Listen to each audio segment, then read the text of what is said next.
વિદેશી દારૂના જથ્થા સાથે કોંગ્રેસ તાલુકા યુથ કોંગ્રેસના પ્રમુખની અટકાયત કરવામાં આવી। દાહોદ તાલુકાના ઉસરવણ ગામે દાહોદ એલસીબી પોલીસે કોંગ્રેસ તાલુકા યુથ કોંગ્રેસના પ્રમુખના રહેણાંક મકાનમાં ઓચિંતી પ્રોહી રેડ પાડતા પોલીસે ₹5,000ની કિંમતના વિદેશી દારૂના જથ્થા સાથે કોંગ્રેસ તાલુકા યુથ કોંગ્રેસના પ્રમુખની પોલીસે અટકાયત કરી છે।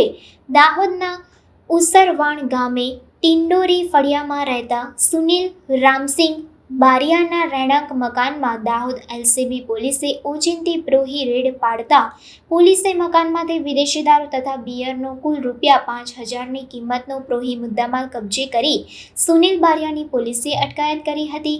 જાણવા મળ્યા અનુસાર આ સુનિલ બારિયા અગાઉ દાહોદમાં ટીઆરપીમાં જવાન તરીકે કામ કરતો હતો અને પોતાની કામગીરી દરમિયાન ઉઘરાણી કરતો હોવાની ફરિયાદો દાહોદ જિલ્લા પોલીસ વડાને થતાં તેઓ દ્વારા આ સુનિલ બારિયાને ફરજ પરથી મુક્ત કરવામાં આવ્યો હતો। આ અગાઉ પણ દાહોદ એલસીબી પોલીસે તેના ઘરે પ્રોહી રેડ પાડી તેની સામે પ્રોહિબિશનનો ગુનો નોંધવામાં આવ્યો હતો।